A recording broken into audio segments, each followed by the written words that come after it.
الحمد لله رب العالمين الصلاة والسلام على رسوله الكريم أما بعد أعوذ بالله من الشيطان الرجيم بسم الله الرحمن الرحيم رب اشرح لي صدري ويسر لي أمري واحلل عقدة من لساني يفقهوا قولي السلام علیکم ورحمۃ اللہ وبرکاتہ۔ اللہ آپ تمام کو خیر و عافیت سے رکھے۔ میرے دوستوں، آج کا یہ دور تباہی اور بربادی کا دور ہے۔ یہ وہ دور ہے جس میں صبح کا مسلمان سچا پکا مومن رات ہوتے ہوتے کافر ہو جاتا ہے، اور رات کا جو مومن ہوتا ہے وہ صبح ہوتے ہوتے کافر ہو جاتا ہے، according to our beloved Prophet Muhammad صلی اللہ علیہ وسلم۔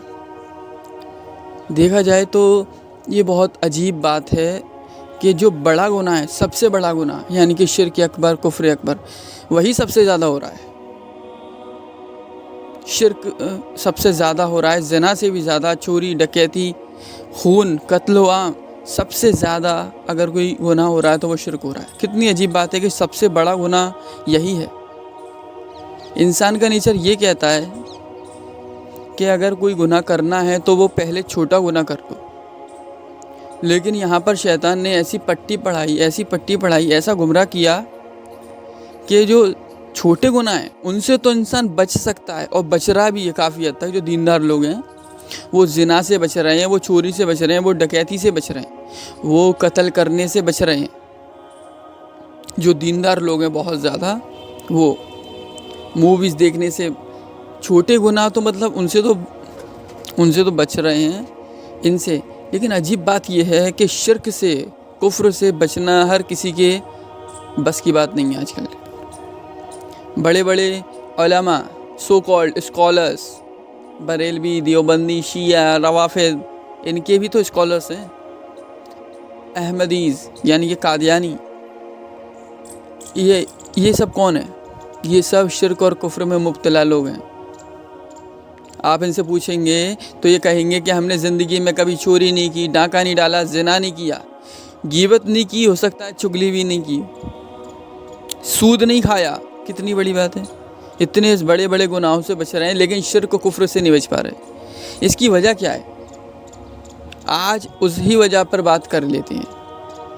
ویسے میں ایک بات بتا دوں، I am very disappointed, کیونکہ آپ لوگ یا تو میری ویڈیوز کو سنتے نہیں ہو، یا سنتے ہو تو نہ کمنٹ کرتے ہو، نہ کوئی ریئیکٹ کرتے ہو، نہ کوئی رپلائی دیتے ہو۔ بھائی مجھے کیسے پتہ چلے گا آپ سن رہے ہو؟ آپ کو اگر کوئی پرابلم ہے، کوئی بات سمجھ میں نہیں آ رہی تو بھائی پوچھ لینے کا، کامنٹ سیکشن خالی ہے نا، پوچھو وہاں۔ لیکن میں یہ دیکھتا ہوں کہ میری ویڈیوز کا آپ لوگوں پر زیادہ کوئی اثر ہو نہیں رہا ہے۔ لوگ میری ویڈیو سن رہے ہیں پھر بھی مبتدیوں کو فالو کر رہے ہیں، شرک کفر کو پروموٹ کرنے والوں کو فالو کر رہے ہیں۔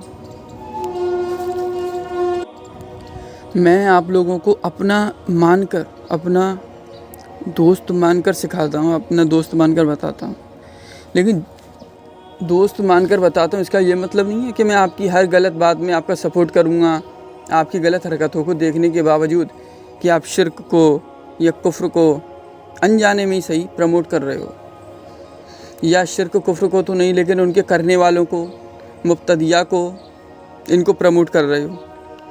تو اگر میں کسی کو ڈانٹ دوں تو وہ اللہ کے لیے ڈانٹتا ہوں، تو اس کو چپ چاپ سن لینے کا، برا نہیں ماننے کا، سمجھ گئے؟ اور اپنی غلطی کو ماننا چاہیے انسان کو۔ اگر مجھ سے بھی کوئی غلطی ہوتی تو میں مانتا ہوں۔ اگر آپ کو لگے کہ میں کوئی ایسی چیز بیان کر رہا ہوں جو کہ غلط ہے تو آپ بے جھجک مجھے بتائیے۔ اگر واقعی میں وہ چیز غلط ہوگی تو میں سب کے سامنے ایکسیپٹ کروں گا، اور مجھے شرم نہیں آئے گی انشاءاللہ، کیونکہ ہمارے اسلاف کا یہی اصول رہا ہے۔ جب ان سے غلطی ہوتی تھی کھلم کھلا تو معافی بھی کھلم کھلا مانگا کرتے تھے، یاد رکھو۔ تو اب بات کر لیتے ہیں کہ آخر ان لوگوں کی پرابلم کیا ہے۔ یہ لوگ اتنے پڑھ لکھ لینے کے باوجود، 10 سال 12 سال 8 سال لگانے کے باوجود شرک، کفر، بدعت ان سب میں مبتلا کیوں ہیں؟ اس کی سب سے بڑی وجہ یہ ہے کہ ان لوگوں کے پاس اسلام اپنی اصل شکل میں نہیں پہنچا، ریئل فارم جسے کہتے ہیں اس میں نہیں پہنچا، اور کچھ لوگوں کے پاس اگر پہنچ بھی گیا تو انہوں نے اس کو اپنایا نہیں، انکار کر دیا اس کا۔ اسی کو تو کفر کہتے ہیں۔ میں آپ کو بتاتا ہوں پہلے کہ اسلام کو سیکھتے کیسے ہیں۔ ایکچولی کل رات کو میں نے کسی سے پوچھا، میں نے کسی کی اصلاح کرنے کی کوشش کی، تو وہ محترمہ بولنے لگی کہ ٹاپک بتاؤ کس پر بات کرنی ہے، یہ وہ، مطلب میں اب کیا بتاؤں یار، انسانوں کے اندر اتنا کیا گھمنڈ کہوں، کیا کہوں میں، یہ اتنا زیادہ تکبر بڑھا ہے کہ بھائی کسی کی اصلاح کرنا بھی مطلب بہت پریشانی کا کام ہے آج کل کے دور میں۔ میں نے ان سے صرف ایک سوال کیا، مجھے آپ سے بحث نہیں کرنی، مجھے صرف آپ اتنا بتا دو کہ اسلام سیکھتے کیسے ہیں۔ انہوں نے بتایا قرآن اور سنت سے۔ میں نے کہا یہ ادھورا جواب ہے، غلط جواب ہے۔ قرآن و سنت کا لیبل ہر انسان لگا ہی رہا ہے۔ انجینئر علی مرزا بھی قرآن و سنت کا ہی لیبل لگا رہا ہے۔ دیوبند بریلوی کیا یہ کہتے ہیں کہ ہم نے رامائن اور مہابھارت پڑھ کے اسلام سیکھا ہے؟ وہ بھی تو یہی کہتے ہیں کہ ہم نے قرآن و سنت سے اسلام سیکھا ہے۔ آپ چلو میرے ساتھ، بریلوی عالم سے بحث کرواؤں گا آپ کی، آپ کہو گے اس ٹاپک پر، تاجیہ داری پر تو تاجیہ داری پر، قبر پرستی پر تو قبر پرستی پر، وہ آپ کو باباؤں کی کتابوں سے دلیل نہیں دے گا، وہ آپ کو قرآن و سنت سے ہی ثابت کرے گا کہ تاجیہ منانا صحیح ہے، قبر پرستی صحیح ہے۔ نعوذ باللہ، بولو قرآن و سنت سے وہ شرک کرنا ثابت کر سکتا ہے، قرآن و سنت سے بدعت کرنا ثابت کر سکتا ہے، تو وہ کیا نہیں کر سکتا؟ قرآن و سنت کا لیبل سب لگا رہے ہیں، سب A to Z، سوائے منکرین حدیث چھوڑ کے، باقی بریلوی دیوبندی انجینئر علی مرزا والے اور سو کالڈ اہل حدیث سب یہی لگا رہے ہیں۔ تو پیچ کہاں پر پھنس رہا ہے پھر؟ پرابلم کہاں آ رہی ہے؟ لوگ فرقوں میں کیوں بٹے ہیں؟ جب سب کو قرآن و سنت پر ہی عمل کرنا ہے تو فرقوں میں کیوں بٹے ہیں؟ اس کے کچھ ریزنز ہیں۔ سب سے پہلا ریزن تو یہ ہے کہ لوگوں کی نیت خراب ہے، انٹینشن از اسپوائلڈ۔ ان کی نیت اس لیے خراب ہے کہ وہ چاہتے ہیں کہ ہم قرآن و سنت کا صرف لیبل لگائیں، عمل نہیں کریں، عمل وہی کریں جو ہمارے بڑے بزرگان دین کر کے گئے ہیں۔ اگر ہمارے بڑے بزرگوں نے قبر کو پکی بنایا تھا اور سنت سے ثابت ہے کہ پکی قبر کو توڑا جائے، تو ہم اس سنت کو، اس حدیث کو نہیں مانیں گے۔ استغفر اللہ، یہ ان لوگوں کا ایسا کہنا ہے۔ ہم وہی کریں گے جو ہمارے بڑے بزرگوں نے کیا تھا، لیکن ہم اس حدیث کی تعویل کر دیں گے۔ بریلوی دیوبندیوں کا یہی رہتا ہے ہمیشہ سے کہ وہ حدیث کی آیت کی، حدیث کی تعویل کر دیتے ہیں، اپنے بزرگوں کے قول کو نہیں چھوڑتے بلکہ قرآن و حدیث کو چھوڑ دیتے ہیں۔ وہ ایک شعر ہے نا کہ خود تو بدلتے نہیں، اسلام کو بدل دیتے ہیں، تو بس وہی ہے ان کا حال، خود تو بدلتے نہیں ہیں، اسلام کو بدل دیتے ہیں۔ تو میں آپ کو بتانا یہ چاہ رہا ہوں کہ انٹینشن ان کی خراب ہے۔ دوسرا پوائنٹ یہ ہے کہ قرآن و سنت کو انہوں نے سمجھا ہی نہیں۔ قرآن و سنت کو اصل میں سمجھنا کیسے ہے ان کو یہی نہیں پتہ۔ اور آپ میں سے بھی اکثریت ایسی ہی ہے جو اسلام پر عمل تو کرتے ہیں لیکن اکثر کو پتہ ہی نہیں ہوگا کہ اسلام پر عمل کرتے کیسے۔ یاد رکھیے، میں اکثر یہ ایک بات کہتا ہوں کہ اسلام کو سیکھنے سے پہلے یہ سیکھنا ہے کہ اسلام کو سیکھتے کیسے ہیں۔ میں دوبارہ بولتا ہوں اپنی بات کو، میں جانتا ہوں یہ بات، میری بات کوئی 10-15 لوگوں سے زیادہ نہیں پھیل پائے گی اب، کیونکہ اپروکسیمیٹلی اتنے ہی لوگ سنتے ہیں، باقی سب تو کلک کر کے چھوڑ دیتے ہیں، سنتے ہی نہیں ہیں۔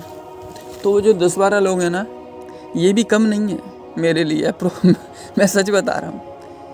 ایک نبی گزرے تھے، نوح علیہ السلام آئی تھنک، تو انہوں نے 900 سال اپروکسیمیٹلی دعوت دی اسلام کی، اور 100 سے بھی کم لوگ بتاتے ہیں کہ 80 کے آس پاس ایمان لائے۔